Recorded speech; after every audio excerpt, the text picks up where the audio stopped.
I'm gonna start a project in the morning. It's for basically it's just for the goats. At some point after I get done with the trip and can start saving my money again, because right now everything is, being saved for the trip. I know I keep saying I gotta do this and I gotta do this and I'm gonna save my money for this. Well, that's what we do, right? That's just life. So I put these rails up on this fence years ago when I first did the chicken coop with the chicken yard, with the intention of doing, because I did it on that back fence back there too, and I had started around this way. I got to right past the gate here that goes into Tony's backyard so we can, go back and forth. And I never went further. But I did get the bottom and the top on that whole fence line. And I did get the 3 rails on the back fence and the 3 rails on this fence. So I needed to go down the side here on the chicken yard and on the side here on the chicken yard. What I plan to do is to get that done.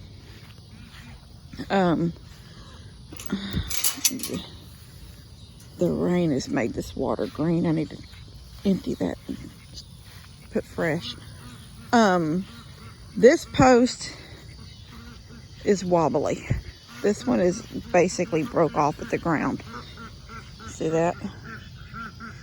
So I'm gonna have to replace that post or either sturdy it up. If you look over there at the corner of this fence right here, that post broke off too at the ground. Do you see what I pounded in beside it? That T-post. And then I used little clamps to clamp it to the wood, to the post itself, and that caused it to shear up. So if I run a T-post down, if I run a T-post down, let me back this up. If I run a T-post down beside this one on the back side where you can't see it from out here, T-post running right down behind it, real tight to it, then once it's in the ground, beat down in the ground, then this will become stiff up against it again. And then I'll have to put a post in here at this T-post and a post in here at this T-post. Then I can run my rails. Now you can see they came down there. That's a railed fence. And I started the section right here in front of the water, but I never went any further with it. And I even left it. I left room to keep coming. There's room on the sides of those posts for the next board. And money didn't allow, or it was probably just money that didn't allow it. All right, so I've got this lane. There's the fence to the field on Steph's side, and here's the fence to the chicken coop. And like I said, I will rail this. I may even figure up the cost of railing this side, like in the near future, maybe even before we go on the trip if I can afford it. But the other day when they cut down the tree, this is when I realized I've got to have a place to put them when things are going on and I need to get them out of the way. So I have the dog yard, right? That was their original yard. But the side under the house skirting is off on that back side because I've got the guys going underneath there sometime this week to fix the air conditioner vent. And I don't know if I've said it in a video yet or not, but I've got that brand new toilet is leaking from the wax ring. So they're going to fix that while they're here. So I can't put the goats. So that day when they cut the tree, I had to bring the goats. For a little bit, they were just in my yard until they went up on the deck and started messing with how hard I worked at keeping my plants alive. So then I was able to bring them into the chicken coop. But then I had to shut that gate to the chicken coop so because the little ones will crawl right up in the what I call my brooder, because that's where they're at when they're little, and they're still in there right now. That's where they go at night. But the little ones climbed right up in there.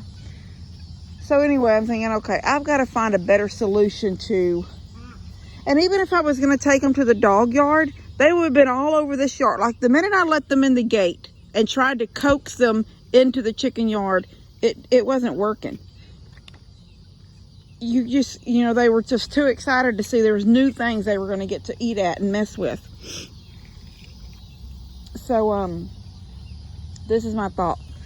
There's a gate there. That's the old horse stall.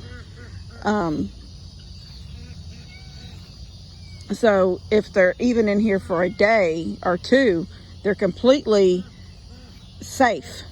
They've got the stall to get under. There's 2 feeders, one on, you can't see it behind that old water trough thing. There's a feeder on that side. There's a feeder right there.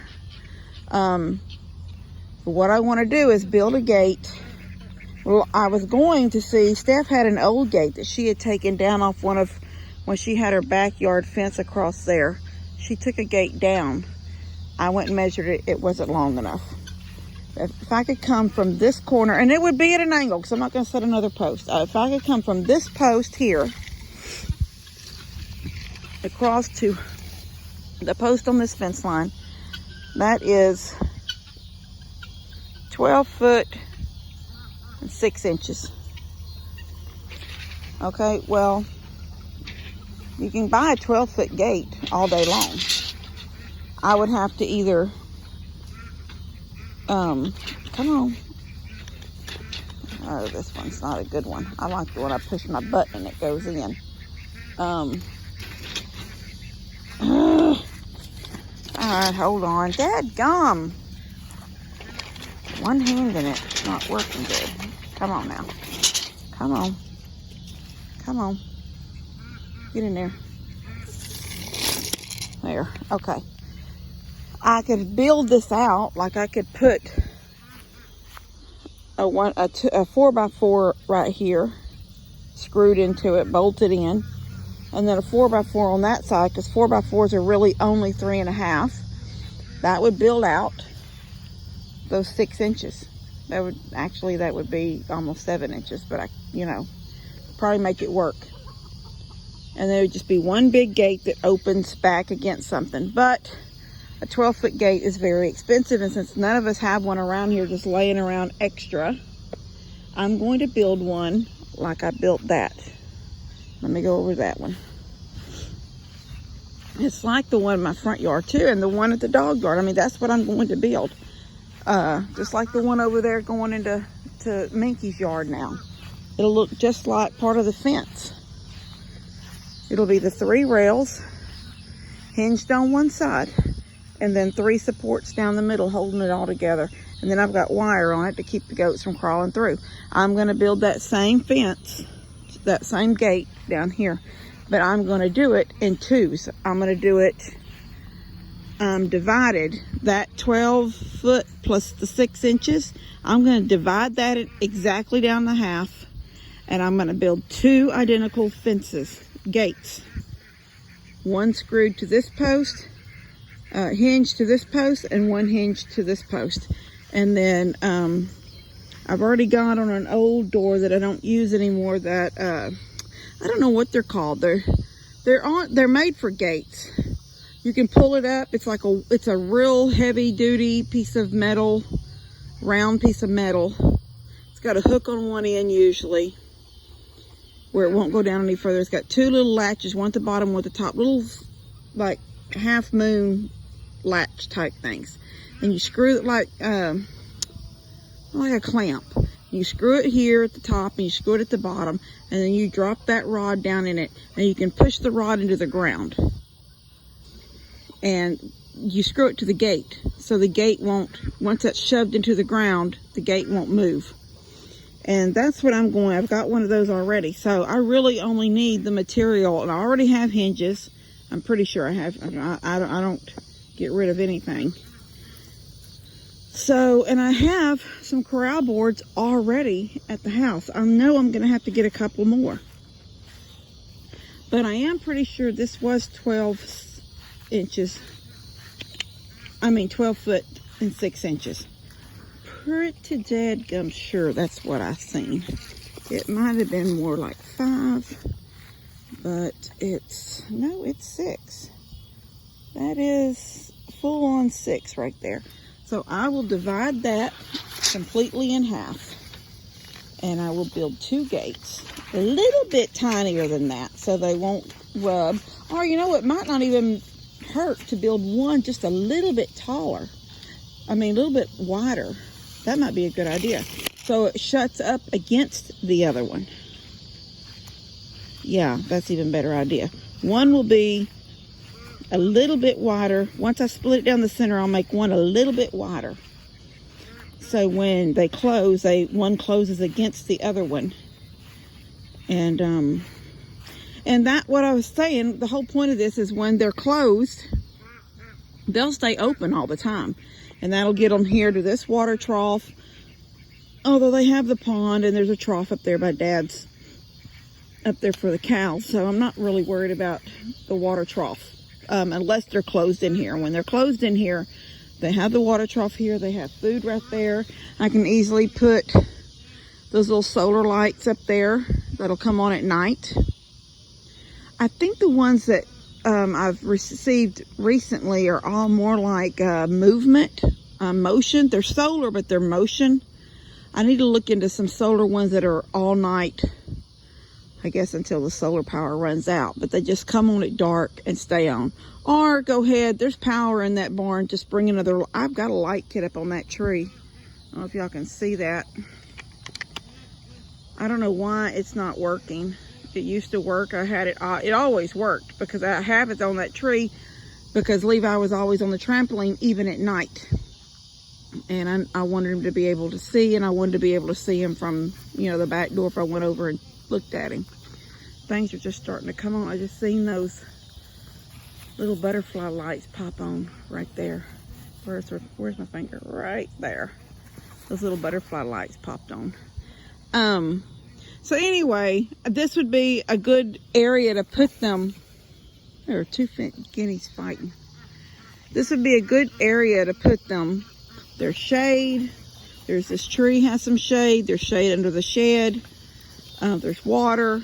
And if I close it, then they can't get back out to them. They can't get in. And once this is solid again, so like that one bothers me.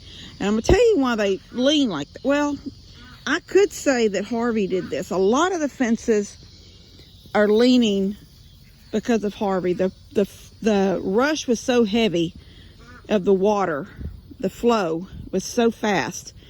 And it also was bringing debris just like out of them woods and across here. So things, like if y'all remember on Lester's video of coming home that day, he's like, I don't even know where this stuff come from. Yeah, it was just there. It came from through them woods, and just, it was trees, and it would be like if a flood came right now and I have all that mess right there that needs to be burned down. And honestly, if we were expecting a flood like that, I would be burning that, so it wouldn't cause a problem. But hopefully, praying that we don't have any floods like that, so that can be burned Halloween night when Levi has his fall party.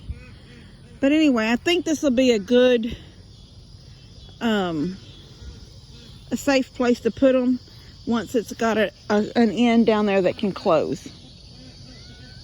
And y'all can see with I need to get that sprayed. I called the guys, that girl and her husband that sprayed last time. They're supposed to get with me sometime this week. I can't stand all this weed stuff right here. The goats don't eat it. It must taste bad. It must be bitter. They won't touch it. But I can't drive my mower up in there because there's roots from these trees, and they're high up roots. I'll show y'all. Am I zoomed in? Yeah, I am. This is snaky out here. I need to mow in this area anyway. But see, this kind of gnarled up mess, and those roots, like a staircase of roots, and they're all like that, all in this. I guess it does give the animals a place to hide if something's after them. But the chicken yard I just did that recently, if y'all remember, put it up to right here. I was going to take it down, and then I thought, should I take it down or not? And then I got to thinking, I better not take it completely down. I probably need to continue to always have a chicken yard, even though most of my chicken's free range. But it went just, there's a pole, and there's a pole, and then it turned, and it touched that corner right there. So, yeah, these are Steph's bee boxes. I told her Sunday she needs to get them before the goats start stepping in them. Then she'll have to replace those other things inside of them. Anyway, that's going to be a project I'm fixing to get started on. And I have a few corral boards. Oh, I have two. One is really, really long, like 14 foot. Daniel says it's not, but I think it is. And the other one is like 10. So I will be able to get a few boards out of those when I cut them down. Now, if I wanted to go, if I wanted to, I could do one long, so that was 12 foot 6 inches. So I could do like I said and fill in the two sides and then get 12 foot corral boards. I've already got one, it's 14. I just get two 12 foot ones. And then that'll give me the three, the one I have that's bigger, and then two that are exactly 12. And then I have the one that's out there, it's in storage, that I would cut it into the three rails, the three supports. And then I could have one big, long, wide gate. But the problem with a big, heavy gate that's long like that is that it tends to want to drag. So then you have to start figuring out something like cables. You can take a cable. Let me just show you like an example on this gate. And it's not a big gate, but let me show you like an example since there's a tall post beside it. If this gate started dragging, I don't use this anymore. It's completely screwed closed. When the horse was in here, this is where I kept her feed, right here in this corner in a big barrel, and I fed her right here. But if this gate right here was really long, like it was a really long gate, and it's hinged right here, then I would do a toggle into this at this end, and I would toggle up there on that post, and then I would get a cable, the kind that you can tighten up with that, I don't know what they're called. Anyway, you would tighten it and get a cable. That way, when it swings, that cable is swinging with it and it's keeping it at that height that it was originally set at. It doesn't let it fall back. If we had left this outside post long, or I had bought a longer post and put it in the ground and had this really, really high post sticking out like this one, like way up, then I could do that to that gate because that gate drags.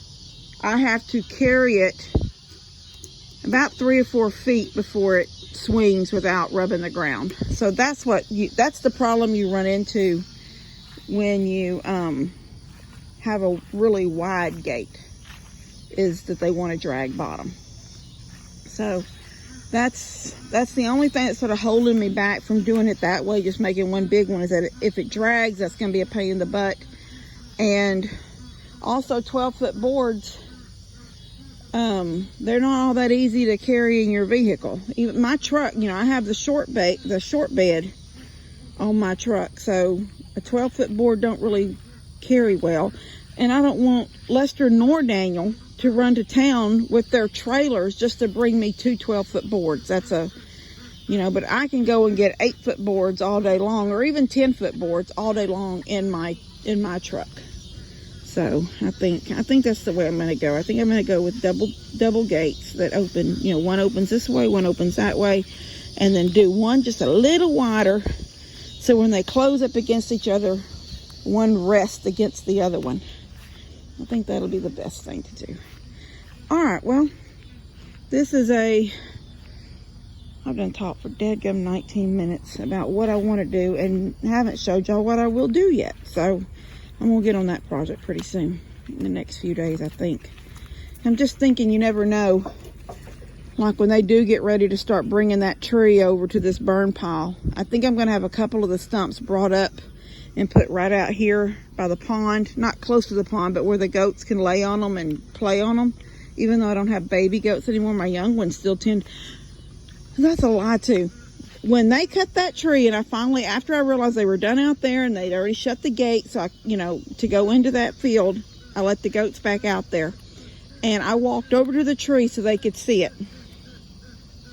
And within a couple of minutes, Frodo, Bilbo, and all them babies, besides Sam, Sam's not a climber, but the goats were all on that tree, walking and jumping, and then hopping and jumping back up, and then hopping down and jumping back up.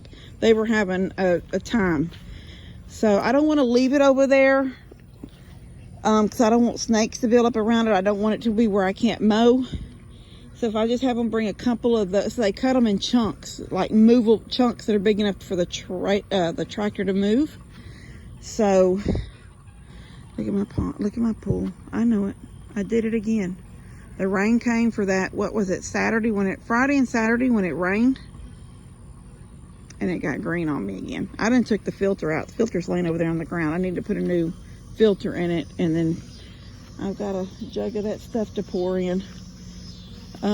I did notice it toward the end of next week, our days are going to start getting cooler, like 60s in the early mornings and 70s as the highs. I'm not saying like low 70s, they were high 70s, but they weren't in the 80s, praise God. So maybe we're going to start cooling off next week. Not early part, it was toward the end of next week. I noticed it on my app. I don't know. All right, I'm gonna get off this phone. I'm off this camera. I'm just holding y'all up, just holding you up to do your own things. Love you guys, and I will film when I start working on those gates. All right, y'all have a good evening. God bless y'all.